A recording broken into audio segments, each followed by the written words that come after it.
Hi, I'm Dennis Phillips, and welcome to Everyday Reloading and Shooting.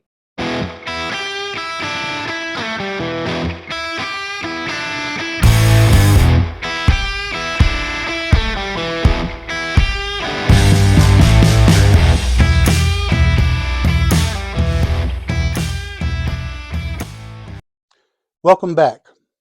Over the next few weeks, I'm going to do something that I'm calling my powder shootout, in which I'll be comparing 6 of my favorite powders using a Hornady 52 grain boat tail hollow point bullet, and I'll be testing each of these doing a ladder run with velocities from 3,000 to 3,200 feet per second.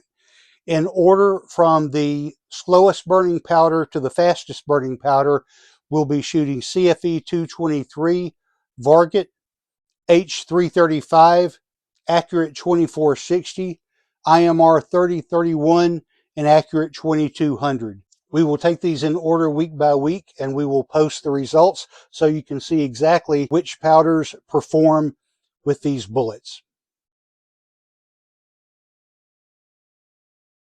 In part 3 of our ongoing saga of the powder shootout, Accurate 2460 is up next. We'll be shooting charge weights from 23.5 grains to 25.4 grains, again producing between 3,000 and 3,200 feet per second in velocity. All right, welcome back to part 3 of our ongoing powder shootout series, and today we're testing Accurate 2460.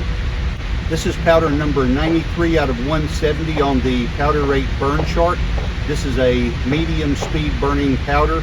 It is faster than CFE 223 and Varget, but it's slower than some other powders that we'll be shooting. Today we'll be shooting charge weights of 23.4 grains to 25.4 grains. These will produce velocities between 3,000 and 3,200 feet per second. As always, you're welcome to enjoy the music while I fast forward through my shooting, or you can skip forward to the results at the end. I will be shooting 6 barrel fouling shots at the 24 grain charge weight before I begin shooting the targets. These will all be 10-shot groups, and afterwards we will measure these with the Hornady 4DOF ballistics app using the group analysis function to compare extreme spread and mean radius. All right, so let's get started shooting at 100 yards.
All right, these are shooting similarly to what we've seen in our previous groups.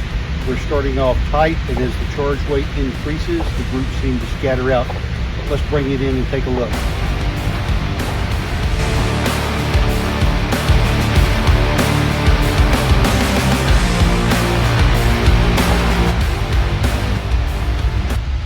All right, so here we are at 23.5, our starting charge weight, and we've got a pretty tight group here with a flyer here, so I suspect that's going to be our best group. Then it begins to spread out a little bit, stringing vertically here, a little more scattered here, tightens up a little here, it looks like, and tightens up some here. This 24.5 seems to be the most scattered group, but with 23.5 being the best. And 24 grains was the charge weight for our fouling group. That was right here. And we had 6 shots, 2, 3, 4, 5, 6 for our fouling group. And I believe that was my last shot, so I adjusted it somewhat up and to the left. And it seemed to shoot pretty much on center here, on center, on center, on center, on center, on center, pulling slightly to the right with that charge weight. But we will take these home, measure them, and see how they compare. All right?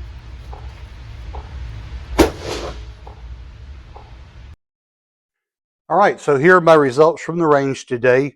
We're continuing our powder shootout, and this is part 3, and we're shooting the Accurate 2460 powder. So the Accurate 2460 powder is number 93 out of 170 on the Hornady burn chart, and that's in order of fastest to slowest. So that means there are 92 powders that are faster than Accurate 2460 and 77 powders that are slower. And it is also a faster burning powder than both CFE 223 and Varget. So as we continue the test, the powders are getting faster burning. So we may see a difference in how they shoot. But regardless, all of these are loaded to produce between 3,000 and 3,200 feet per second in velocity. And as I think you saw in the first 2 studies, here's a couple of pictures of those targets here. As the charge increased, the groups began to become more scattered. And so at the beginning of both of those, the first group that we shot, which was the lowest charge weight at 3,000 feet per second, had the tightest grouping. So I decided that we needed to continue testing on those and test on the other side. Well, that is also true for the Accurate 2460, and I'm thinking this lighter bullet may just like the lower velocities. I'm shooting out of a 1 to 8 barrel twist. But here's a close-up of the targets. We'll take these one by one. And I'll show you the photograph from the Hornady ballistics app on the right here, and a close-up from my target on the left side. But at 23.5 grains, we're traveling, according to the book, at 3,000 feet per second. And I had an overall group size of 0.86 inches. The mean radius of that was 0.34. And of course, a radius is half of a circle. So if you double that, that means your average group size on 10 shots was 0.68 inches. So I consider that to be pretty good shooting right there. When you've got a mean radius down in the low 3s, you're shooting pretty tight with that. So we're shooting, of course, as always, I adjust the sight. I shoot a barrel warming group to start with, and I adjust the sights so that the impact is supposed to be above the point of aim so that I don't destroy my point of aim. And so at 23.5 grains, we're shooting pretty tight here, and we're just right at 0.8 of an inch high and 1/4 of an inch to the left. Now, as we increase that charge weight and we go to 24 grains, we begin to tighten up a little bit horizontally. Vertically, we're still shooting at 5.56 inches high. So this red cross represents the average point of impact of all of the shots fired. The mean radius is the average distance from this point to each one of these impacts away from that, and then you take that number and you average that, and that gives you your mean radius, in this case 0.34 inches from that mean point of impact.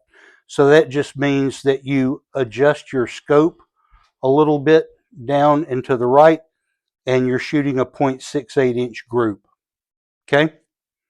All right, moving on to 24 grains of powder. It's starting to shoot a little bit more to the right with the increased powder charge. I've seen this before when the barrel starts to torque. We're shooting a 1/2 inch high at 0.56 inches, and we have a total group size of 1.37 inches. Here's our extreme spread, but we have a mean radius of 0.38. So this is why measuring by mean radius is important, because if you're only looking at group size, 1.37 inches is not that impressive. But with a mean radius of 0.38, that means your average group size on 10 shots is 0.76 inches. That means you've got a really good chance of hitting a 1-inch target at 100 yards. All right, continuing on, we go to 24.5 grains. We're just shooting slightly to the left, still at 1900ths of an inch. This red crosses our average point of impact here, and we have an extreme spread of 1.68 inches, and we have a mean radius of 0.52 inches. So the groups are starting to get a little more scattered. When you go from 0.34 to 0.38, that's some increase in mean radius, but when you go from there to a 0.52, it's really starting to increase and spread out, and that group is getting more scattered. So you've got a 1.68 inch group there and a 5.2 mean radius. Moving on to 25 grains, we're still shooting high at 0.71 inches, still slightly to the left at 0.26 inches. This time we had an extreme spread of 1.3 inches, but we had a mean radius of 0.49. So times 2 at 0.98, you're shooting just under an inch on average. Because here's your average point of impact, is that X there, that red cross, or the white X on the Hornady photo. But that's your average point of impact, and then your mean radius is the average distance from each shot from there. I guess you could say a mean radius is the average point of where you missed, the average point of your missing. So if you're only missing by 0.26 inches, that means you're shooting pretty tight. All right, going on to 25.4 grains. Your point of impact has shifted slightly to the right. We're still shooting 0.38 inches high here. And our extreme spread is 1.66 inches, but our mean radius is 0.46.